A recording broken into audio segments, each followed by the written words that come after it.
Olá! Mais um momento muito especial para todos vocês.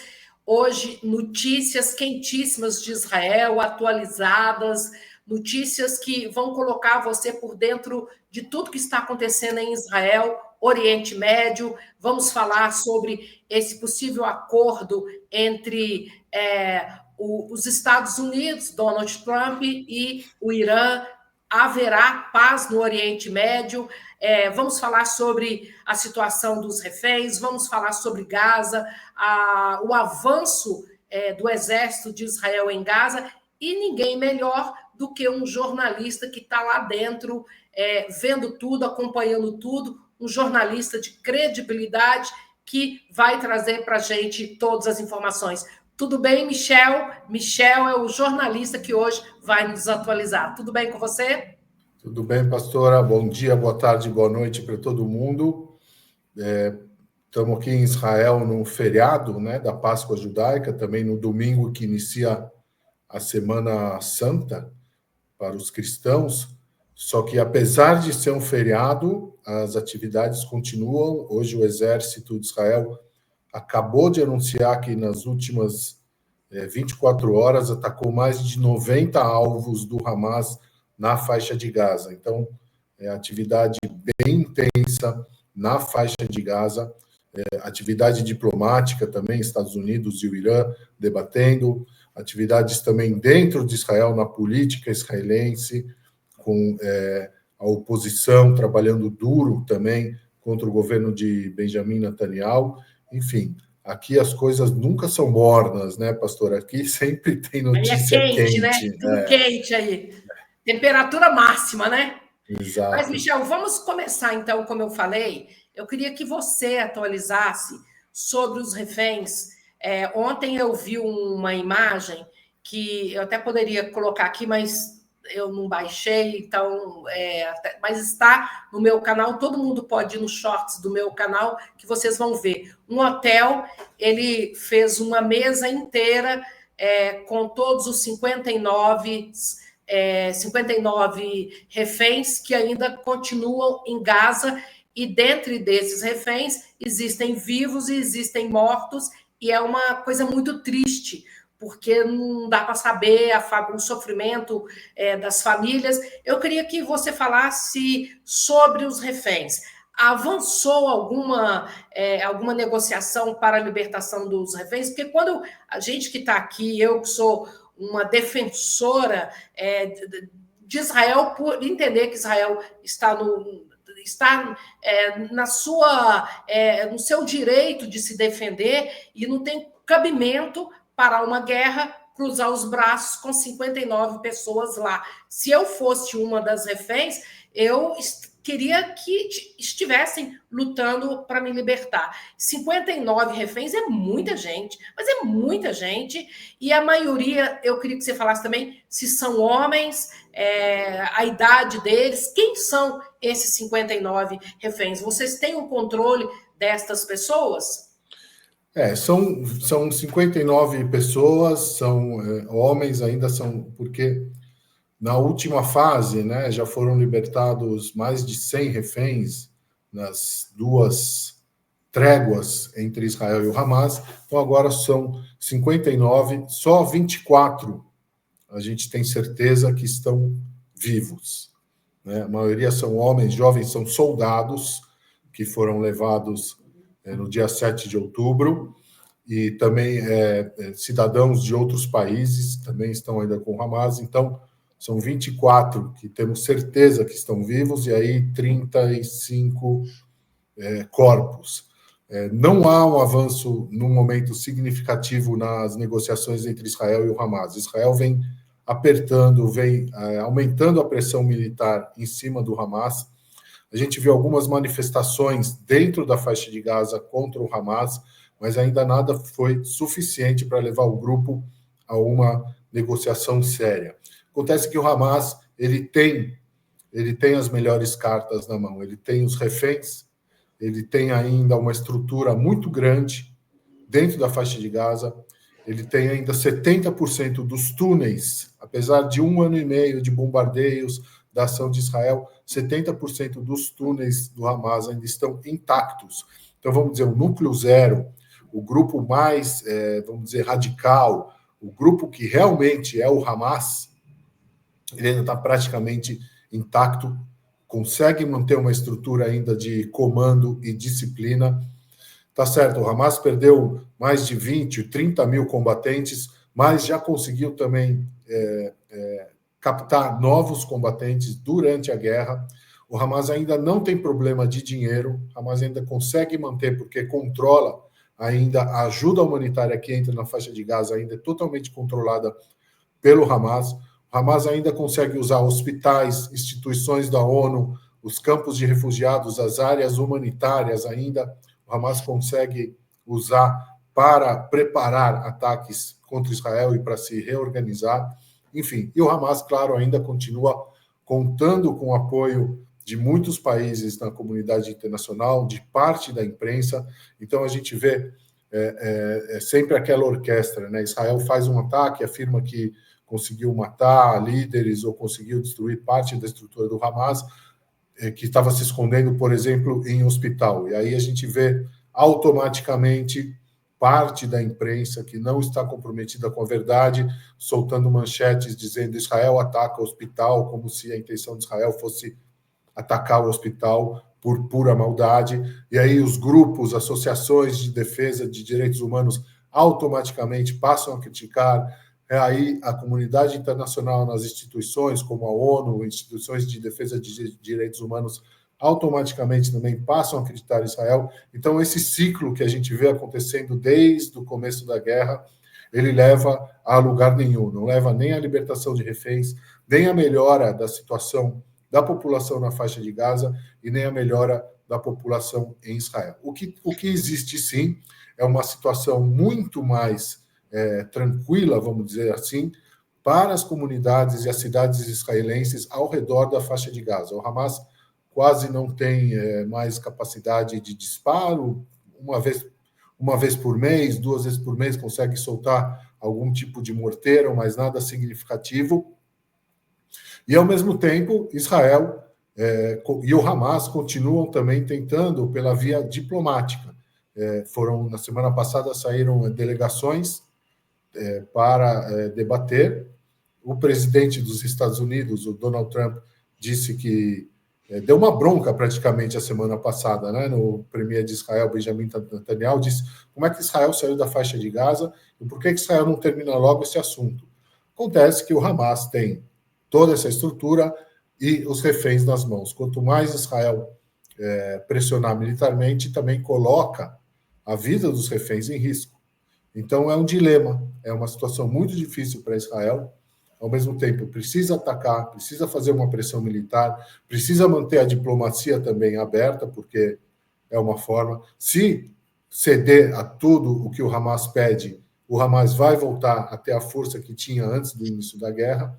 E, se não ceder, os reféns correm o risco. Dentro de Israel também, muita pressão sobre o governo, muita gente pedindo a qualquer preço, muita gente, até oficiais do Exército, dizendo que os reféns precisam ser libertados a qualquer preço, mesmo ao preço de que a guerra termine e que dê a chance de o Hamas voltar a ter a força que tinha antes do início da guerra, em 2023, pastora. Mas eu quero te fazer alguns comentários. Por exemplo, o Trump, ele, quando estava lá com o Netanyahu semana passada, ele disse que ele conversou com alguns sobreviventes que foram sobreviventes mesmo desse massacre, que estavam dentro de Gaza, e que ele sabe que, na verdade, muitos reféns não estavam nos túneis, e sim dentro de canos, que é pior do que no túnel. Ele fala assim, se tivesse dentro do túnel, ainda tinha como ele se mover, mas eles estavam dentro de canos. Eu queria que você explicasse o que significa isso, porque ele não explicou. E quando ele fala para o Netanyahu, acaba logo com isso, quais são como que acabaria logo com isso?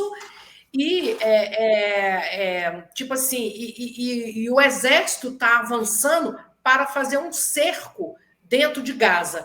que isso significa? Porque eu, Jane, sou da opinião que Ariel Sharon errou muito quando ele entregou num gesto de boa vontade, incondicional, ele entregou Hebron, você me corrija se eu estou errada, Hebron, Belém, Jericó e Gaza. Quer dizer, simplesmente entregou. Então, como já que ele entregou e não foi troca, não foi nada, Israel pode pegar de volta. Tipo assim, eu te estendi a mão para ver se você queria realmente construir o seu estado, crescer, mas eles não fizeram nada disso. Eles ficaram desde 2005 construindo túneis, construindo emboscada para Israel, continuaram a perseguir os judeus, enfim, não adiantou em nada. Deixar terras com eles não é a solução, porque já deu para ver que não é. Eles não têm interesse em terras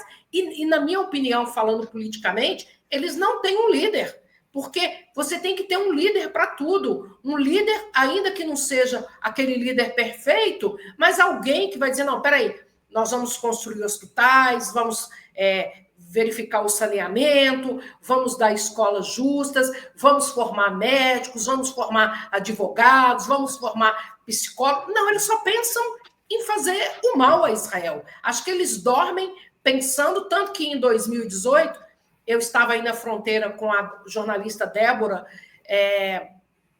uma agência, eu esqueci o nome, não sei se é TGP, uma agência de notícias aí de Israel, me levou lá com a Débora, e eu estava fazendo uma entrevista com a Débora, quando de repente o cara que nos levou, o jornalista, fala assim, o dono da agência, cuidado, para, porque está vindo um balão incendiário e pode cair em vocês. E nós tivemos que parar, e eu mostrei isso ao vivo na época. Então, assim, eles não param. 24 horas eles estão maquinando o mal contra Israel. É verdade. Começou em 2005, quando Israel saiu da faixa de Gaza. Depois o Hamas, quer dizer, teve eleição na faixa de Gaza. O Hamas ganhou, mas tinha uma oposição, tinha outros partidos, e o Hamas expulsou todo mundo no tiro, na violência. Os representantes da autoridade palestina, do outro partido, o Fatah, né, que é o partido que governa em Ramallah, na Cisjordânia, o Hamas executou, jogava gente de cima do prédio, então acabou com a oposição, instaurou lá uma ditadura, que tudo é montado realmente em torno da violência contra Israel. O Hamas é uma organização que acredita na luta armada, na violência, para exterminar o Estado de Israel. É isso que é a ideologia do Hamas. Mas não começou em 2005, veio antes também. Os acordos de paz, como a senhora mencionou, Israel foi se retirando das cidades palestinas, Nablus, Jericó, Ramallah, Hebron, e todas essas cidades viraram centros de terrorismo, né? O objetivo era que o Israel se retirasse, que os palestinos assumissem o governo e montassem uma sociedade, desenvolvessem a sociedade, que criassem escolas, que investissem na educação, mas não foi o que aconteceu. Se a gente pegar a linha do tempo, desde os anos 90, quando começaram as negociações de paz, quanto mais as negociações de paz avançam, mais também a violência dos grupos extremistas palestinos contra Israel aumentam também, em paralelo. Deveria ser o contrário, né? Quanto mais a paz avança, menos violência. Não foi isso que aconteceu e nem isso que vem acontecendo na faixa de Gaza. O que agora o exército de Israel, ao que parece, a estratégia agora é confinar o Hamas no centro da faixa de Gaza. Israel agora domina uma faixa, porque a faixa de Gaza, entre o mar e até a fronteira da faixa de Gaza com Israel, são só 14, 15 quilômetros a maior distância. Então, Israel mantém ali o controle da fronteira entre Gaza e o Egito, que por lá passam armas e passam contrabando para o Hamas. Israel agora, essa semana, montou uma outra faixa, quer dizer, entrou e montou uma outra base militar, uma faixa entre Israel e o mar, ou seja, está dividindo a faixa de Gaza em três. Essa é uma da estratégia do governo, do exército de Israel, e manter a pressão militar forte contra o Hamas. Se isso vai ter resultado, provavelmente sim. Na minha análise, a gente vai ter em breve uma nova trégua e uma nova libertação de reféns. O Hamas fez uma proposta, mas era uma proposta muito baixa, de soltar 5 reféns em troca de 50 dias de trégua, e agora está sendo negociada uma outra proposta. Pela pressão dos Estados Unidos, o Donald Trump disse que queria um acordo que envolvesse todos os reféns. Né? Só que agora o Donald Trump também, Israel perdeu. A verdade é que Israel perdeu a oportunidade de usar, né, as primeiras declarações do Trump para se chegar a um acordo, e agora o Donald Trump tem outras preocupações, né? Está envolvido agora com as negociações com o Irã, e a faixa de Gaza está ficou um pouco para segundo plano, pelo menos na visão dos Estados Unidos. Dentro de Israel, esse é o assunto. Os reféns, é lógico, é o maior assunto. A gente mencionou que agora é a Páscoa, o Pessach, né? A Páscoa judaica, que relembra a libertação do Egito, e é uma festa que fala muito em liberdade, quando o povo hebreu saiu e se libertou da escravidão no Egito. E é claro que aqui o tema, nesse ano na festa, é a liberdade, a libertação dos 59 reféns que ainda estão com o Hamas. Em relação ao cano, eu esqueci de comentar. Aqui, olha lá. Não dá para ver direito, porque a imagem não está tão boa, mas deixa eu ver se eu... Não tem como eu aumentá-la aqui, deixa eu ver se tem como eu aumentar aqui para ela sair aqui. Deixa eu ver só um pouquinho. Não vai adiantar. Bom, aqui. Não, peraí que eu perdi aqui. Deixa eu voltar com ela aqui, remover e pôr de novo. Esse pedaço que está em rosa é a parte que já está isolada, que Israel assumiu o controle, e sim, dentro essa parte que não está em rosa, o que está contornado pelo rosa, em destaque, nos explica isso aí. Por que é importante Israel ter esse controle?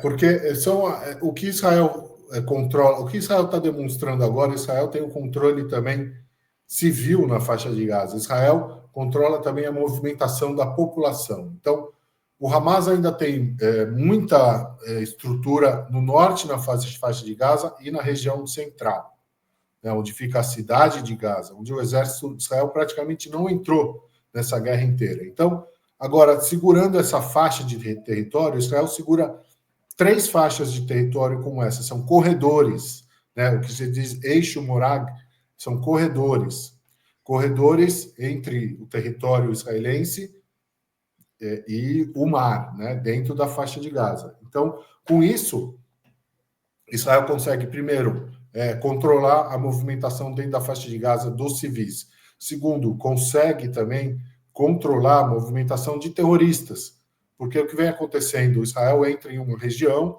os terroristas se misturam com a população civil e vão para outras regiões onde o exército israelense não está atacando, e de lá conseguem se reorganizar. Esse é o objetivo de Israel. Outro objetivo também é segurar o controle das mercadorias, porque o ponto-chave agora dentro da faixa de Gaza é quem controla o alimento, a água, a eletricidade, quem controla os mantimentos que entram na faixa de Gaza.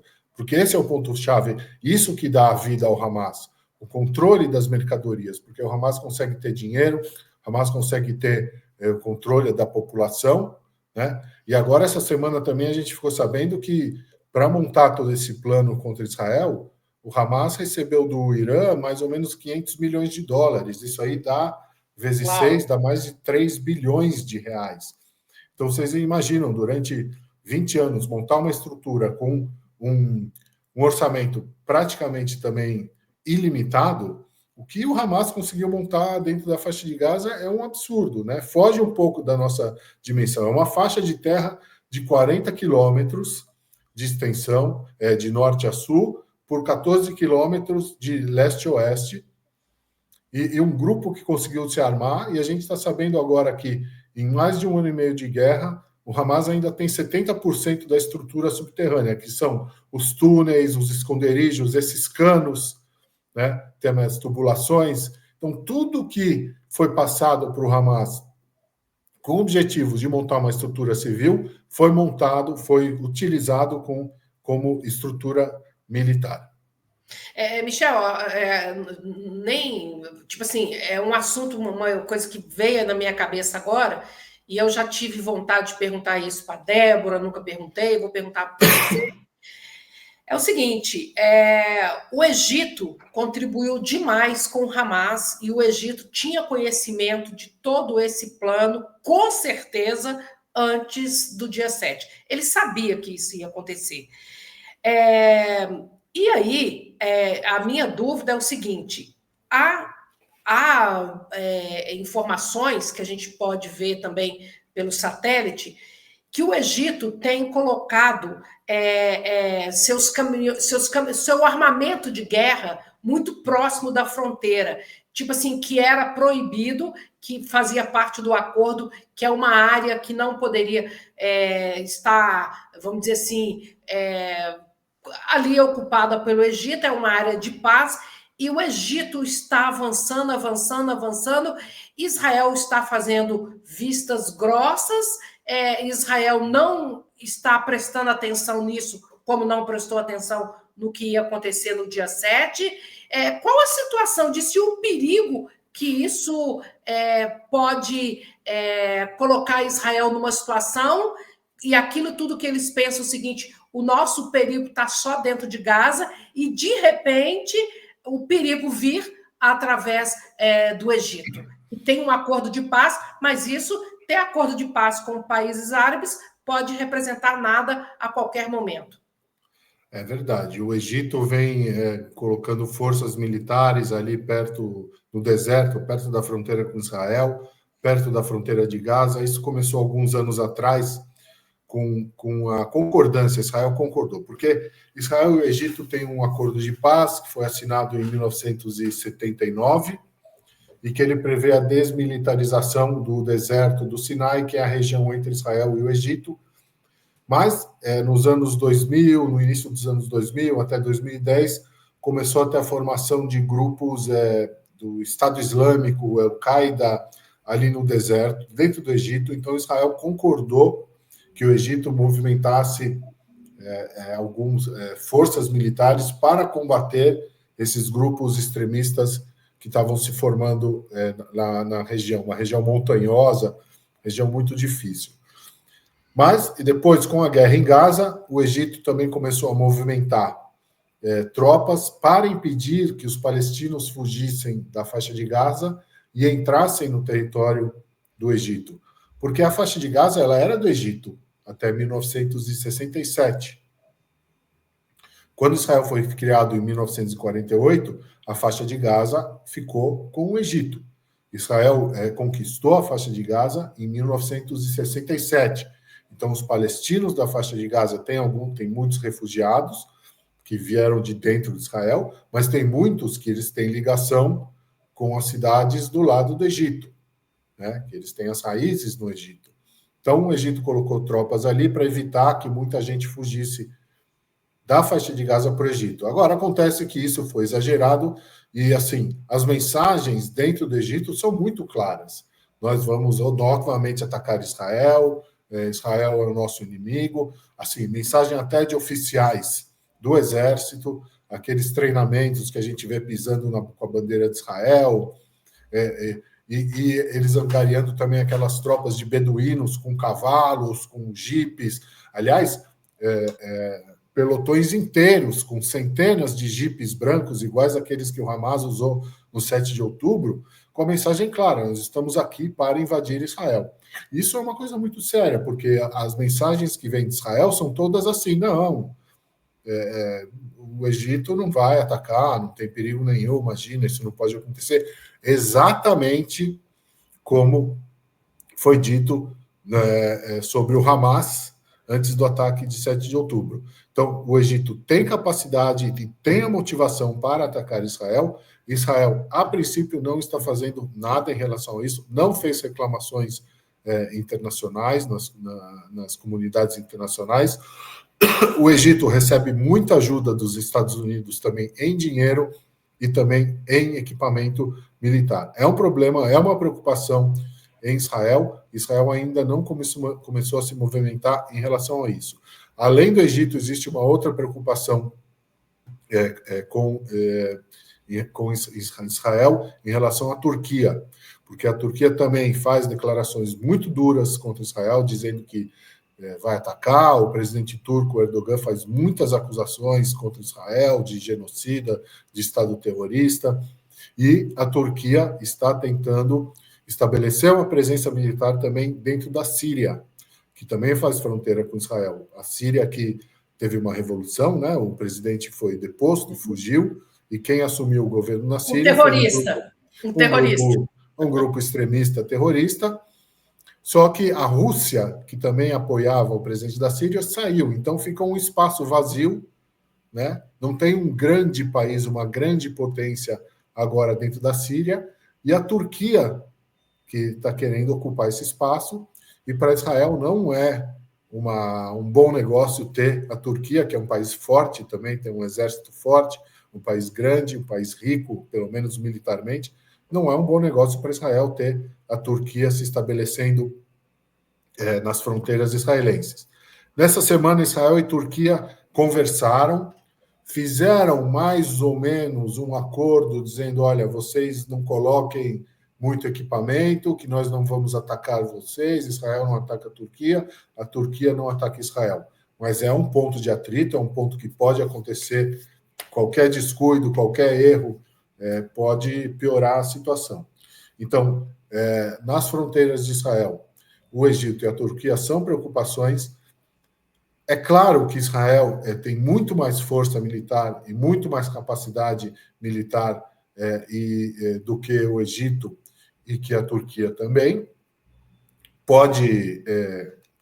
Seria, no caso, o Egito, para invadir Israel, seria muito mais difícil, porque ele teria muito deserto pela frente, né? Não tem muitas comunidades e cidades na fronteira com o Egito, então não seria um cenário como foi o cenário do Hamas, mas sim, é uma preocupação que Israel, a princípio, não está levando tanto a sério como a gente acha que deveria. E eu quero colocar uma foto aqui que eu consegui baixar, que eu vi essa foto, eu falei assim, será que essa foto é verdadeira? E porque à esquerda, né, aqui o cara que está sozinho, é um refém, que quando ele foi sequestrado, ele era um homem saudável, dá para ver um homem assim que impõe no sentido físico, né? E aqui, quando o Hamas faz aquele espetáculo, né, absurdo com os reféns, dá para ver, quando eu olho para esse cara aqui, lembra muito as fotos dos judeus no Holocausto, das pessoas que estavam no Holocausto, e eu fiquei chocada com isso e tive a informação que esse terrorista que está aí de cara tampada, porque eles são tão covardes que eles tampam a cara, né? Só que para Israel é muito fácil e todos sabem quem é ele e ele já foi eliminado. Mas, Michel, é a mesma pessoa, porque tem hora que dá a impressão que nem é o mesmo cara. Quer dizer, esse cara passou muita fome, ele esteve com o Donald Trump e o Trump falou que olhava para eles e parecia que ele estava vendo os judeus da época do Holocausto. Eu acho que não teve um israelense ou um judeu ou uma pessoa bem informada do mundo que não teve esse pensamento quando viu os reféns saindo do Hamas, não teve esse pensamento de olha, são como os judeus sobreviventes do Holocausto foram encontrados nos campos de concentração. Isso aí Isso aí pega muito na memória coletiva do povo judeu, na alma judia isso pega muito, porque está tocando a sirene, eu peço perdão. Eu fico sozinha, vai, tem que ir para o quarto. Eu vou tentar levar vocês. Ah, é? Fica seguro aí. É ao vivo, faz muito tempo que isso não acontece. O importante é você estar bem, Michel. Eu vou para o quarto seguro. O importante é você estar bem, viu, Michel?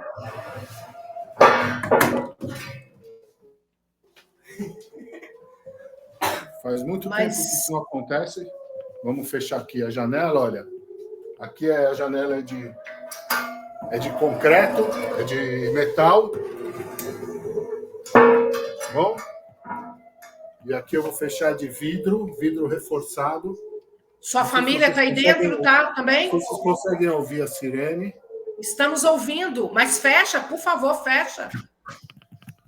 Uau, aqui também. Sua família toda foi para aí, tá todo mundo em segurança, né? Eu estou só com meu filho aqui. Vocês podem ver que esse quarto é de concreto, a parede de concreto, é o quarto da minha filha. Né, um quarto normal.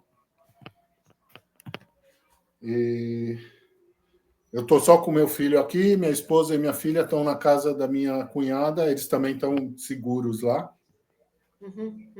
E você está em qual cidade, até para a gente entender a localização, por que tocou aí? Eu estou na cidade de Modi'in, fica entre Tel Aviv e Jerusalém. Então, todos os mísseis que vão em direção ao aeroporto ou em direção a Jerusalém, as sirenes são atacadas, são acionadas aqui. Eu estou entrando aqui para ver se eu tenho alguma informação de onde que é que tocou, mas normalmente eles ainda provavelmente é dos Houthis do Iêmen. Provavelmente, eu não quero... Ah, tá.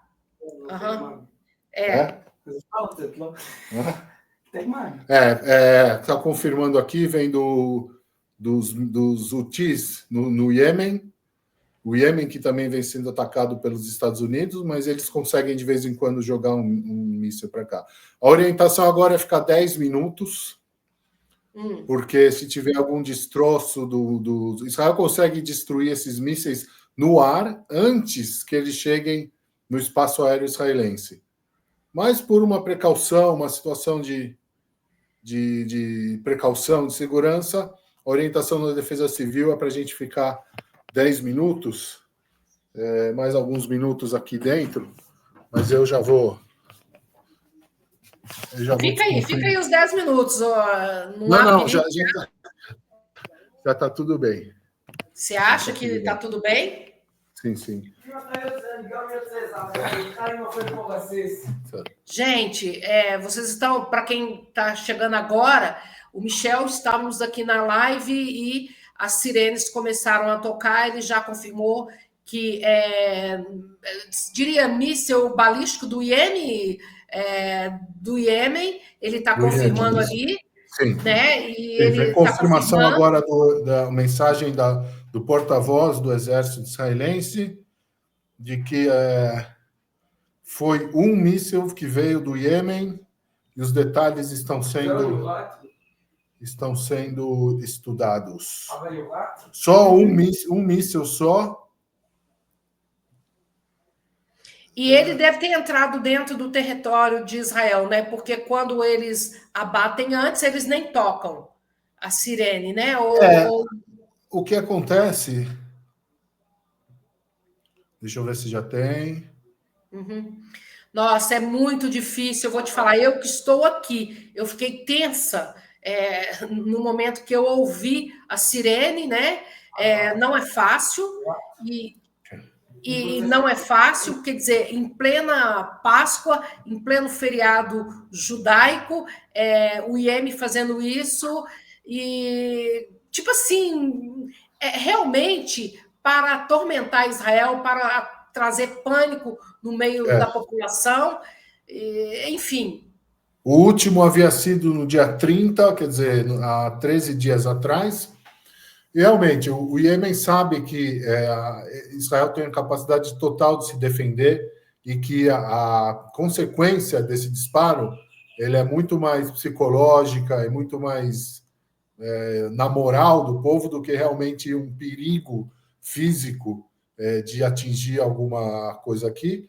E também é uma maneira de fazer uma declaração para os Estados Unidos: olha, vocês estão atacando aqui no Iêmen já há 2, 3 meses, Israel atacando na faixa de Gaza, mas nós continuamos com a resistência. Para eles não importa se agora Israel vai atacar, ou se os Estados Unidos vão atacar, ou se vão morrer mais civis, ou se a estrutura civil lá do Iêmen, que já é um dos países mais pobres do mundo, vai sofrer. Eles vão continuar investindo, vão continuar investindo no exército, em capacidade militar, em vez de investir em educação, saúde, água e condições para a população. E o que mais deixa triste, pastor, é que no final das contas, quem sofre lá no Iêmen e na faixa de Gaza é a população comum, são realmente os civis, porque os líderes estão bem protegidos, estão comendo do bem, do bom e do melhor, vestindo roupas sob medida, nos melhores hotéis, sendo servidos e colocando a população, a própria população, né? Eles não têm nenhuma preocupação com a própria população. Para eles, a população pode sofrer desde que o objetivo maior, que seja atacar Israel, seja cumprido. E aproveitando que entramos no assunto do Iêmen, mudamos tudo que estávamos falando, porque é inesperado, eu vi ontem uma matéria também mostrando que o Iêmen está dividido em dois. Então, como o Iêmen está dividido, o governo, que não são os hutis, mas o governo mesmo do Iêmen, ele está fazendo um cerco dos dois lados, não sei se com a ajuda americana ou não, para encurralar este grupo de terroristas, que são milhões, eu não sei precisar, mas parece que em torno de 5 milhões, tipo, com a população, com tudo, e você vê que pode ter sucesso e conseguir destruir essa base terrorista aí? É muito difícil acabar com... O Iêmen tem um território grande, também passou 20 anos se armando, é um grupo que tem apoio do Irã, que ameaça o comércio mundial, atacando navios ali no Golfo, e o objetivo deles é impedir que Israel e a Arábia Saudita também façam um acordo de paz. Tudo que tem a ver com paz, eles são contra. Eles não querem. Não querem. Então, antes da guerra também de Gaza, havia um avanço diplomático muito forte para um acordo de paz entre Israel e a Arábia Saudita, que são os países mais fortes aqui do Oriente Médio. E a Arábia Saudita, o novo rei saudita, ninguém está dizendo aqui que a Arábia Saudita agora vai morrer de amores por Israel, mas países têm interesses, países não têm amigos. Países se movem por interesses. E é o interesse comum de Israel, de outros países árabes e da Arábia Saudita, que tenha paz, que tenha pelo menos algum tipo de tranquilidade no Oriente Médio, que o Oriente Médio seja uma ponte também terrestre, em que mercadorias possam vir do Oriente por terra, entre a Arábia Saudita até Israel, e daqui sair para a Europa e para as Américas pelo mar. Quer dizer, seria um avanço, um desenvolvimento mundial, seria um avanço e um desenvolvimento para a população local aqui. A gente tem no Oriente Médio países muito pobres, né? O Iêmen, a própria Arábia Saudita, o Egito, país muito pobre. Quem já foi para o Egito sabe o que eu estou falando, né? Quer dizer, são países ricos com populações pobres.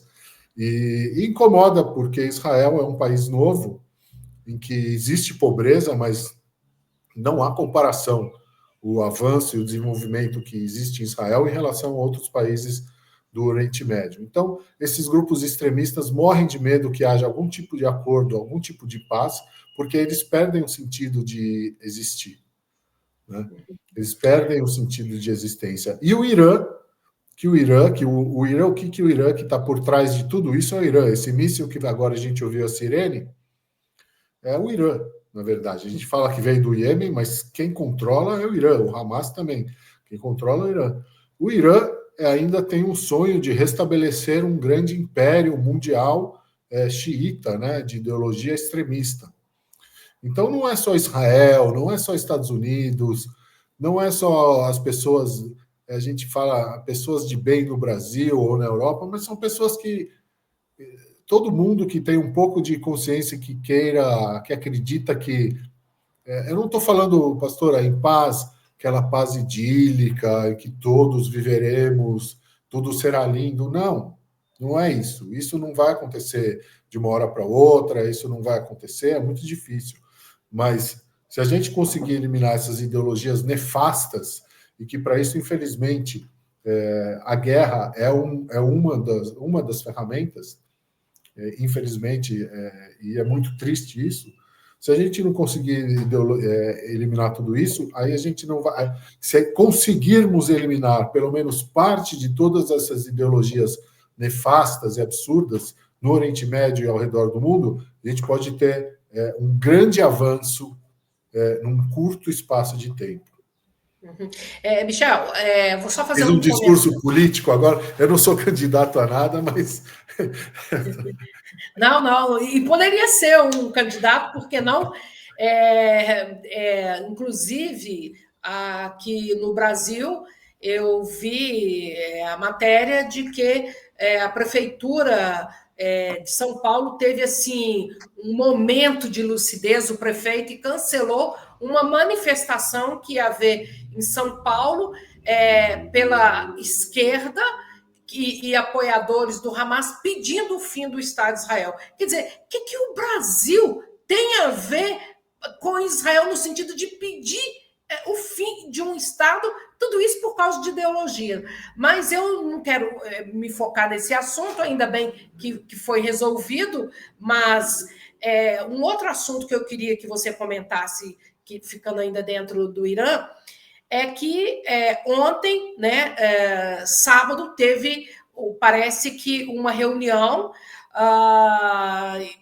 entre representantes dos Estados Unidos e do Irã para um acordo para, vamos dizer assim, o Irã parar de enriquecer urânio e não ter a bomba e tal. Só que entra outras questões, e pelo que eu vi na mídia, não sei se é isso, eu vi algumas informações que o Irã está pedindo é impossível de se cumprir, porque uma das coisas, por exemplo, pedir que Israel, se Israel tiver bomba nuclear, que Israel tem que se desfazer disso, e pedindo várias coisas, como se fosse assim, tem que desarmar Israel. Israel, único país democrático no Oriente Médio, cercado por inimigos, como que ele pode pedir uma coisa dessa, uma contrapartida dessa, dentre outras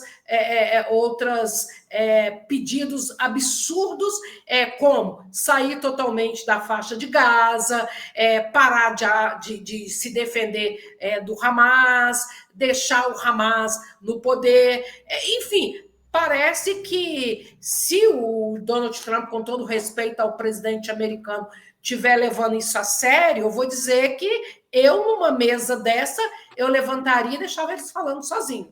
Porque é ridículo isso, né? Eu vou dizer qual que é a minha análise sobre isso, tá?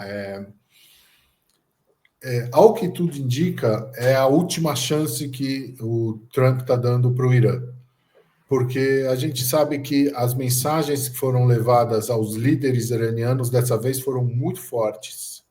Uhum. Ao longo dos anos, os Estados Unidos e Israel mandaram mensagens para o Irã dizendo: olha, se vocês não atacarem, se vocês fizerem isso, vai acontecer isso, aquilo. Só que o próprio Irã deixou de levar a sério essas imagens. Agora, essas mensagens foram fortes e foram diretamente ao regime, aos líderes iranianos. Porque, como a gente viu, para eles não importa nada a população, se vai sofrer ou não, o que importa é manter só a própria liderança e manter os próprios privilégios. Dessa vez, ao que tudo indica, ao que parece, é os Estados Unidos dando uma última chance para uma negociação que provavelmente não vai dar certo. Tanto pelas... O Irã fez uma proposta que é uma proposta alta para tentar conseguir alguma coisa. É assim que se negocia, né? Se faz uma proposta alta para depois tirar. Só que os Estados Unidos não vão concordar com o desarmamento nuclear. Parece muito bonito. O Irã pedindo, olha, a gente vai parar de tentar fazer a bomba atômica desde que tenhamos um Oriente Médio livre de armas nucleares. Parece muito bonito, mas não é isso que o Irã quer. O que o Irã quer é ganhar tempo para chegar em uma situação de poder realmente fazer exigências já com uma arma nuclear pronta ou no estágio muito avançado para conseguir. Porque não é só conseguir fazer uma arma nuclear, né? O desenvolvimento ele envolve também você conseguir lançar. Não adianta você ter armas nucleares, é você conseguir. E essa é a parte mais difícil do processo de armamento atômico. Você conseguir montar uma bomba atômica num carregador, num míssil que vai ser lançado. Essa é a parte mais complicada do processo. Então, a gente está meio num teatro que os Estados Unidos e o Irã sabem que essas negociações não têm muita chance e os dois lados estão apostando. O que eu vejo ainda nos próximos meses, porque é o seguinte, os Estados Unidos, com os últimos ataques do Irã contra Israel e a resposta israelense, o Irã ficou praticamente sem defesas. Então, as portas estão abertas para um ataque americano contra o Irã mais significativo. Isso é provável que aconteça, e é provável que os Estados Unidos, sim, usem a força militar para acabar com a ameaça iraniana, não só no Oriente Médio, porque a ameaça iraniana ela vai para a Europa, ela vai para o Oriente, vai para o mundo inteiro. E para acabar, como que seria isso? Seria uma união de países, porque Israel sozinho não iria atacar o Irã, iria se unir a vários países. E como que seria isso, assim, se você tiver uma ideia? Já se fala sobre isso dentro de Israel, porque eu tenho escutado alguns especialistas que eles dizem o seguinte, que vai haver esse ataque, é 100% de certeza. Ninguém sabe dizer quando, mas o Irã, enquanto isso, diz que quer ir para a mesa de negociações para ele também ganhar tempo e está articulando com outros países que possivelmente entrariam também a favor do Irã, talvez, não sei se a Rússia teria esse poder, a China, o próprio o que nós acabamos de falar, Erdogan, né? Lá em Istambul, né? Então, assim, o que você vê esse cenário desenhando para um curto, médio prazo? Eu vejo como Israel. O que acontece assim, Estados Unidos disseram para Israel, não ataquem o Irã, deixe com a gente. Porque Israel mostrou que tem a capacidade de, em um dia e meio, acabar com o Irã, transformar o Irã num estacionamento, por assim dizer. Né? Israel atacou com aviões, o mesmo acontece no Iêmen agora, né? Como se chama? Abastecimento no ar, com aviões de longa distância, 2.000 quilômetros de distância. Os Estados Unidos falando para Israel, deixa que o Irã a gente resolve, deixa que o Iêmen a gente resolve. O Trump, né? Donald Trump. Então, é muito difícil. O Irã teria pouquíssimas forças ou como reagir numa união entre Israel, Estados Unidos, Arábia Saudita, Jordânia, outros países do Oriente Médio, Bahrein, Emirados Árabes Unidos, outros países do Oriente Médio que também não querem a influência do Irã por dois motivos. Aliás, são três motivos, né? Porque outros países do Oriente Médio não querem, ou querem acabar com o Irã, querem calar o Irã, querem acabar com a força do Irã. Primeiro motivo, não vou dizer nessa ordem, tá? Mas são três motivos. Motivo religioso. São países muçulmanos sunitas e o Irã é um país xiita. São duas correntes do Islã que em guerra desde que elas surgiram há 1.400 anos atrás, tá? Sempre em guerra. E guerra de matar, guerra mesmo, não só uma guerra ideológica ou teológica, é uma guerra de fato.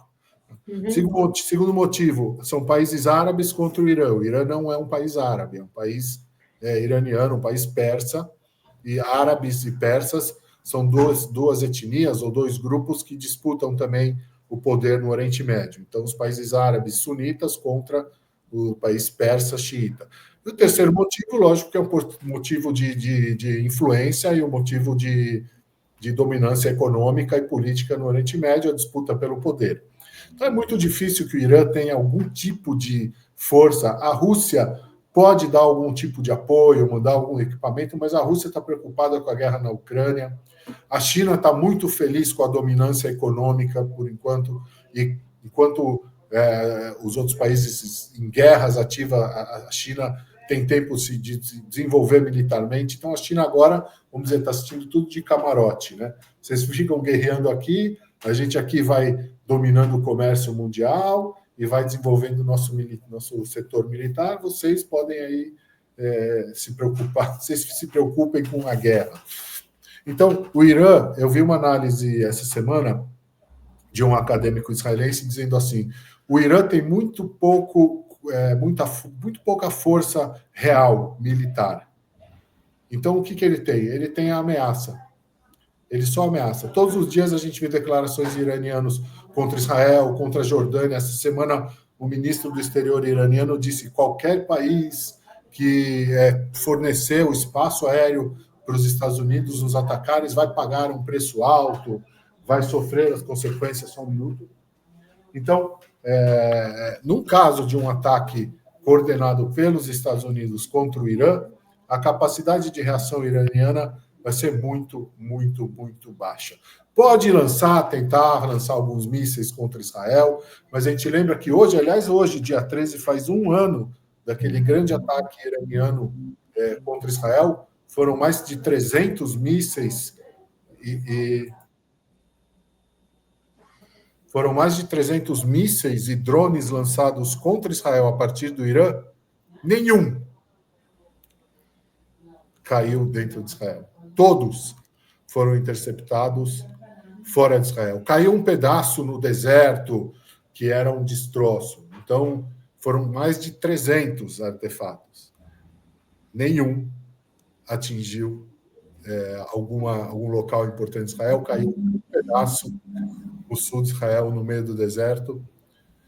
Então, a capacidade iraniana é muito baixa. Se eu fosse um líder iraniano, eu estaria muito mais preocupado do que qualquer líder de outro país no Oriente Médio, incluindo Israel. Mudando um pouquinho de assunto e partindo para o final, que eu sei que você tem outros compromissos, e desde já te agradeço muito, eu queria entrar num assunto, deixar essa polêmica para o final aqui, que eu conversei um pouquinho com você antes de iniciarmos a live. Eu queria falar sobre os estudantes que estão... Caiu, Michel, ou não? Não, estou aqui. Tá. Não, porque está tudo em preto, você viu? Tá tudo em preto. Os estudantes que são da Síria, são de vários países potencialmente terroristas que foram para os Estados Unidos e antes do dia 7, eles já sabiam que iam acontecer o massacre no dia 7, porque no dia 7 eles já tinham faixas prontas, já tinham panfletos prontos, ele já tinha toda a estrutura, já estava todo mundo mobilizado. Não foi uma coisa orgânica que aconteceu, já estava tudo orquestrado. Então, o Donald Trump, com a mão de ferro que está acontecendo aí, ele está deportando esses terroristas que foram para lá, assumiram as universidades, né? E, através das universidades, eles fizeram movimentar e influenciaram várias universidades no mundo contra Israel, aumentando o antissemitismo, a perseguição. Nós vimos aí judeus sendo mortos, inclusive um rabino morto também, né? Então, quer dizer, eles fomentaram de uma maneira muito rápida o terrorismo. E aí eu vou te fazer uma pergunta dentro de tudo isso, me responda se você puder, se não puder, mas as informações que eu tenho de fontes confiáveis, que ainda não está assim na mídia mundial, vamos dizer tudo, é que o chefe do Chimbete já sabia também antes que ele mandou buscar em torno de 3 horas da manhã 2 pessoas que eram ligadas a ele e que estavam na região onde que ele sabia que ia ter o ataque. Isso é uma denúncia muito grave, mas o Davi Almescani, do Viva Israel, já falou isso 3 vezes, e que ele mandou buscar essas pessoas e que tirou para que essas pessoas não fossem vítimas, e que também os soldados de fronteira começaram, no próprio dia 6, em torno de 11 horas da noite, a ligar para ele e dizer, olha, tem uma movimentação estranha aqui,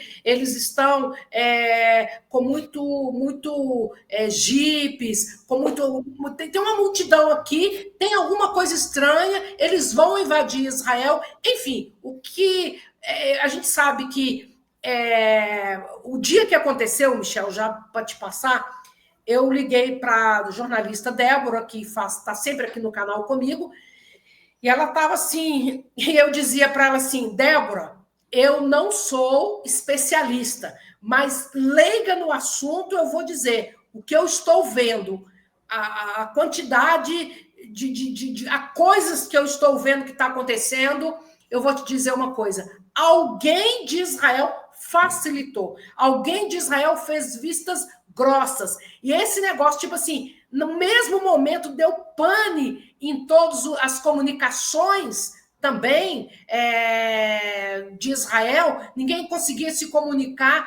Então, enfim, é uma coisa que vai ser, eu imagino que está sendo investigado, acho que tem muitos que não têm interesse nessa investigação. Enfim, Michel, o que você me diz de tudo isso? Olha, existia todos os sinais de que haveria um ataque do Hamas estavam acesos e todos os alertas estavam acesos. As soldadas que são responsáveis pela observação da fronteira com Gaza estavam alertando durante meses de que havia treinamentos do Hamas.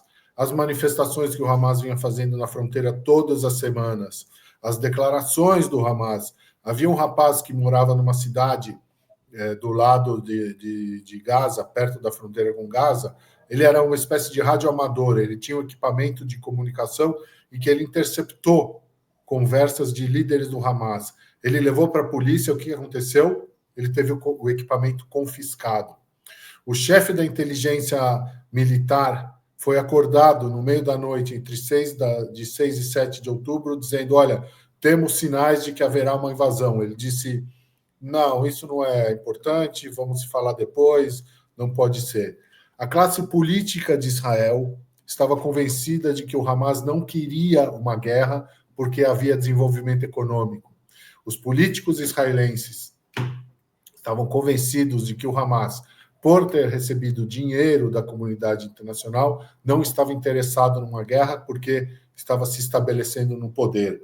Os serviços de segurança de Israel, os serviços de espionagem, deixaram de investigar a faixa de Gaza nos últimos anos, né? Também achando que o Hamas estava fora de uma ideologia de guerra, porque estava se desenvolvendo, estava no poder.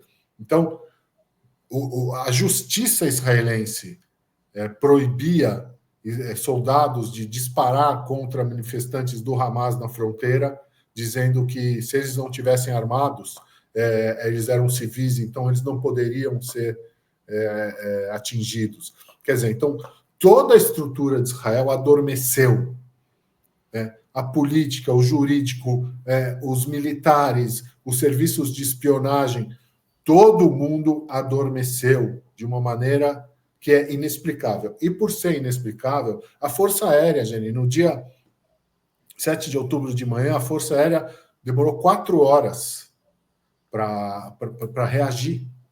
E a gente tem relato de pilotos de helicóptero que viam jipes do Hamas e não puderam disparar porque viram, não, eles não estão armados. Então eram pessoas de Gaza que estavam entrando para roubar, estuprar, queimar, matar, e os soldados, não podemos disparar porque são civis, nós seremos julgados. Então a gente tem uma série de absurdos que Israel ainda não começou a investigar. Algumas investigações do Exército, que foram feitas pelo próprio Exército, com gente indicada pelo próprio Exército. Não existe uma comissão parlamentar ou uma comissão popular que investigou todas essas falhas. Então, é claro, quando a gente tem todos esses absurdos, ele também abre muitas questões e também para teorias conspiratórias, e que muitas vezes elas fazem sentido. Eu não posso dizer se o chefe do serviço secreto mandou tirar a gente lá, que era amigo dele, ele sabia. Isso eu não tenho ferramentas para saber. Ninguém pode me dizer, ninguém pode me confirmar. Isso exige uma investigação muito séria. Eu quero acreditar que as pessoas responsáveis são pessoas sérias. Agora, que houve uma falha e que esses líderes que estavam no dia 7 de outubro não foram julgados e muitos deles continuam nos mesmos cargos até hoje, isso é verdade. O premier Benjamin Netanyahu agora demitiu o chefe do serviço secreto, Ronen Bar, né? E o que aconteceu? A justiça, a pedidos de grupos de ideologia de esquerda, impediu essa demissão.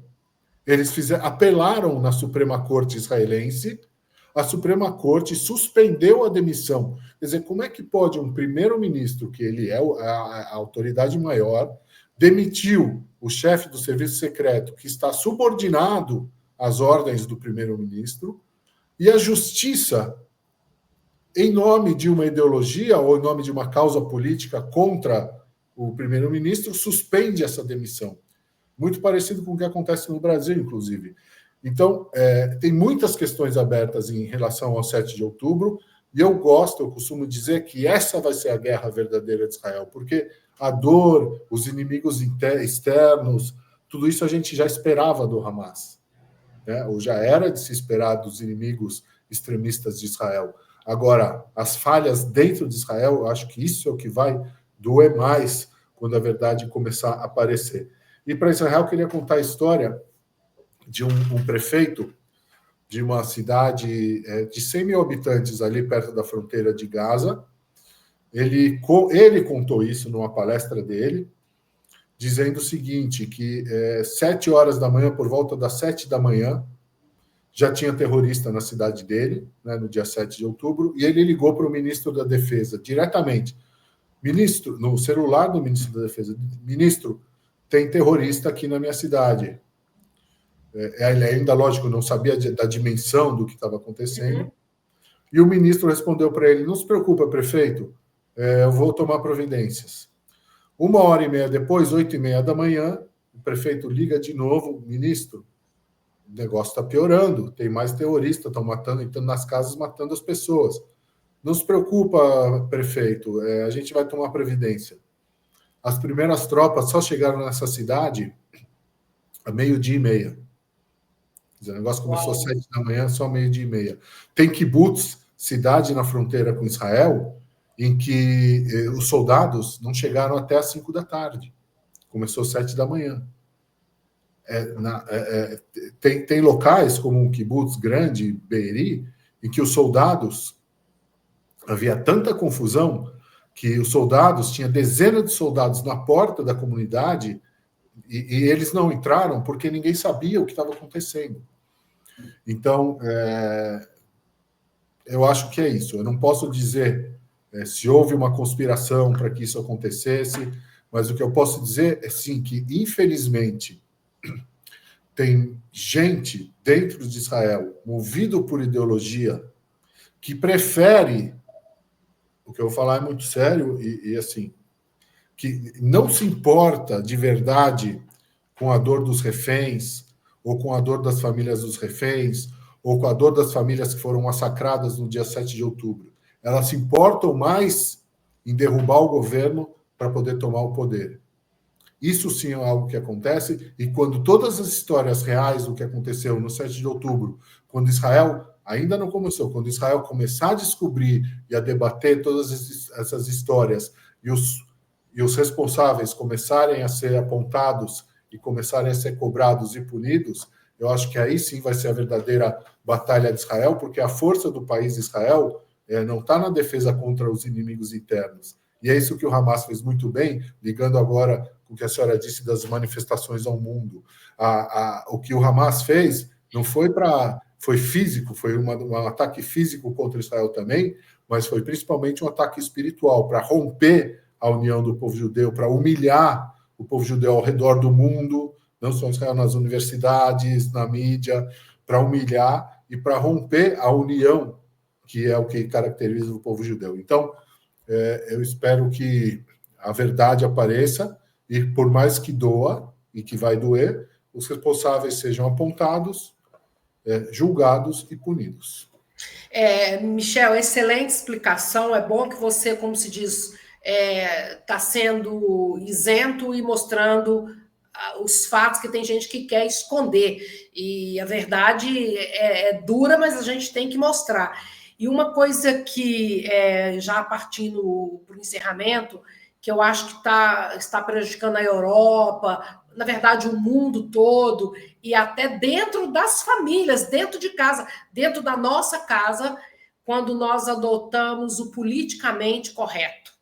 Teve um dia que eu estava numa casa e uma criança fez algo assim inaceitável com o pai e com a mãe, criança de em torno de 9, 10 anos, de bater no pai e na mãe, chutar e tal. E eu fiquei olhando e falei para eles assim: vocês não vão tomar uma atitude, não vão pegar o chinelo e dar uma chinelada, porque eu cresci tomando chinelada e meus filhos cresceram tomando chinelada. E a Bíblia, em Provérbios, diz assim, que nós devemos corrigir a criança, fustigar, usa a palavra fustigar, com a vara, que nem por isso ela morrerá. Muito pelo contrário, é isso que tal. E aí, esse casal respondeu para mim, tipo assim: mas a gente não pode corrigir os filhos, porque se ele denunciar para o professor vai contar para as autoridades e a gente pode ser preso e ainda perder a guarda da criança. Verdade. Então, quer dizer, quando você aceita isso, a mãe, eu falei, mas vocês, daqui um dia ele está pegando a faca e matando vocês. Daqui um dia ele toma a liderança da família. E quem está ensinando ele a fazer isso? Então, quando a democracia é mais importante do que tudo, e eu, uma vez, gravei um vídeo falando: Netanyahu, não deixa que o politicamente correto, a necessidade de mostrar que Israel é tão democrático que vocês vão perder o direito e colocar a população em muito risco. Então, assim, tem que ter um limite para todas as coisas. Eu tenho que saber diferenciar entre a mão direita e a esquerda. Bom, Michel, eu fico assim bastante estarrecida com tudo isso. Peço que Deus continue protegendo vocês, protegendo os soldados de Israel, porque nós temos que orar e pedir a Deus por esses soldados, pelas famílias dos soldados, porque você está aí dentro da sua casa, graças a Deus, tocou a sirene, como nós vimos, você foi para um quarto seguro, mas os soldados, eles estão lá dentro do campo de guerra, eles estão cara a cara com o inimigo, eles estão de frente com o inimigo, e esses soldados são seres humanos, como nós. Eles sentem dor de barriga, eles sentem dor de ouvido, eles sentem cansaço, eles têm fome, eles têm vontade de tomar um bom banho, comer uma boa comida, e eles estão pagando um preço pela população de Israel, pela segurança de Israel, e o que nós podemos fazer, e eu falo isso diretamente para a esquerda de Israel, é pelo menos não atrapalhar. Deixa eles fazerem o trabalho deles, porque a esquerda de Israel, infelizmente, tem prejudicado muito aquilo que você disse, em nome de uma ideologia. Bom, Michel, quero te passar para você fazer alguma consideração que você queira, falar mais alguma coisa que você queira. Desde já te agradecer muito. Esse tempo seu é muito precioso, mas é muito importante para nós aqui, principalmente do Brasil, termos informações diretas de Israel, termos informações confiáveis. E, para mim, você é um jornalista que merece toda a nossa confiança, a nossa credibilidade, porque eu já acompanho você em outros veículos e eu lembro que você foi o principal correspondente da CNN direto de Israel nos primeiros momentos que aconteceu tudo, e você sempre trouxe informações verdadeiras. E eu admiro muito isso no jornalismo, porque a gente não pode confiar em tudo que jornalista fala. Hoje, jornalista, para te falar a verdade, é um perigo, porque ele, quando ele quer manipular a verdade, ele quer ser tendencioso, ele consegue falar. E essa última fala sua aí, contando a verdade sobre Israel, mostrou que você está mostrando a verdade. Você não é juiz, você é um jornalista e você trouxe os fatos. E eu te agradeço muito por isso. Obrigado, pastora, pelas palavras, pela confiança. Eu sou jornalista como me ensinaram, né? A moda antiga. O papel aqui, meu papel não é mostrar a minha ideologia, o que eu penso que eu não penso. O papel é a busca incessante pela verdade. E às vezes a verdade, às vezes não, né? A verdade não escolhe lado, né? Eu não tenho nenhum problema em apontar também para esse ou aquele lado do espectro político, e as pessoas estão erradas, os políticos estão errados em relação a essa falha de Israel, os políticos, a justiça, os militares. Então a gente tem que reconhecer também. E eu acho que é isso que é o papel do jornalista, mostrar qual é a verdade, e quem ouve que tem que fazer o seu julgamento. E hoje em dia a gente tem tanta informação disponível. Eu costumo fazer um paralelo, né? Quando a gente vai no supermercado e tem 30 marcas de sabão em pó, era melhor só ter 2, 3, né? Porque confunde. A mesma coisa a informação. Tem tanta fonte e tanta coisa errada que a gente tem que procurar saber ouvir, lógico, de todos os lados. Eu também não sou contra que se ouçam os jornalistas, que na verdade são panfletários, né? Eles replicam ideologias. E eles estão aí nas grandes mídias, eles não são pessoas, são como se fossem, não sei, papagaios, robôs, que só estão reproduzindo Michel, opiniões. Deixa eu te interromper só para você ver como que é um absurdo e reforçando o tanto que eu te admiro.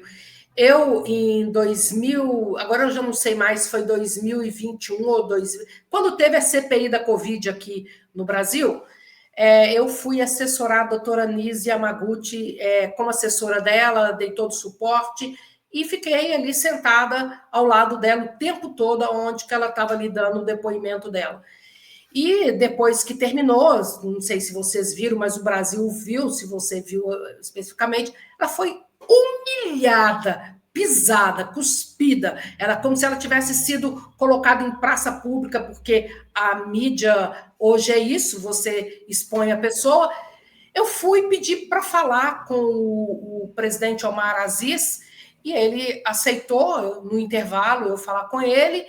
E quando eu fui falar com ele, eu falei para ele, presidente, eu estou tremendo, porque o que vocês estão fazendo com essa médica não é por ela ser mulher, não, podia ser um homem aqui.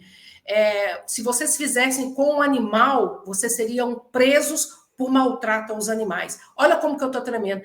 E ele é muito alto, eu tenho 1,54 m, ele deve ter quase 2 metros, 2 metros. Ele levantou para mostrar que estava muito grande, aí foi chegando Renan Calheiros, foi chegando o próprio médico, né, o Otto Alencar, que tinha feito as piores humilhações com a Nise, e eles começaram a fazer chacota com a minha cara, e isso parlamentares, senadores, debochar de mim, e os outros senadores de braço cruzado, mulheres senadoras, vendo eles zombarem da minha cara, eu olhei para eles e falei assim, quer saber a verdade? eu tenho vergonha dessa sala de torturas, eu tenho vergonha de vocês, e fui andando para ir para a sala onde que a Anísia estava. E aí o Omar Aziz começou a gritar: tire essa mulher daqui, está expulsa da CPI, está expulsa, tira essa mulher. E fez um barraco. Sabe o que um jornalista da Globo fez? Eu não sei nem o nome dele, porque ele é tão insignificante. Ele disse: a assessora de Nícia Yamaguchi saiu algemada. Omar Aziz mandou algemar ela, e contando como um furo de notícia que eu tinha sido algemada. Mentira! Eu mesmo que virei as costas e saí. E depois o Omar Aziz veio me pedir desculpas, dizendo que eu podia voltar. Eu falei, não, do mesmo jeito que o senhor gritou, grite então me pedindo perdão, que eu volto. Quer dizer, um jornalista fazer uma mentira dessa, e ele deu ao vivo, dizendo, olha, a Jane Silva foi presa, algemada. Olha que absurdo. Então é isso que a mídia faz. Ela pega um assunto e manipula. E no tema de Israel, eu vou te falar a verdade, é o que eles mais fazem, e essa semana está em todos os jornais aqui da mídia tendenciosa, dizendo que Israel avança no massacre aos palestinos. Quer dizer, quem está fazendo o massacre aos palestinos não é Israel, é o próprio Hamas, que mantém 59 pessoas, seres humanos, dentro dos túneis, como diz o Trump, dentro dos canos. Isso sim é um massacre a seres humanos. E continuem, me desculpa, mas eu tive que falar isso. Não, eu só queria encerrar. Muito obrigado. Deus abençoe a todos. Espero que a gente tenha boas notícias, porque o Hamas ele não segura, ele não tem só 59 reféns israelenses. Ele tem quase 2 milhões de palestinos civis reféns na faixa de Gaza, 10 milhões de israelenses reféns esperando essa situação se resolver. Desses 10 milhões de israelenses, 8 milhões são judeus, 2 milhões são árabes muçulmanos como eles. E eles têm, o Hamas tem o Oriente Médio inteiro, tem universidades, tem gente no mundo inteiro refém dessa situação. Uau! Brilhante a sua colocação.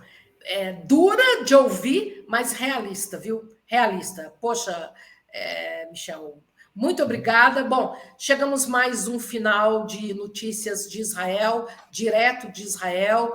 Eu quero agradecer vocês todos que estão acompanhando e quero pedir que você compartilhe essa live, que se tornará um vídeo assim que terminarmos aqui. Depois eu faço cortes também e coloco no canal. O canal é pequeno, o canal ainda está crescendo, mas eu estou aqui disposta a ser uma voz em prol da verdade, em prol da notícia verdadeira, e eu conto sempre com jornalistas de Israel, pessoas de confiança, e eu quero agradecer a todos vocês. Michel, muito obrigada, que Deus abençoe a todo o povo de Israel, feliz Páscoa a toda a comunidade judaica em qualquer lugar do mundo que estiverem, que Deus os proteja, que Deus os livre de todo o mal, e até a próxima live. Que Deus abençoe.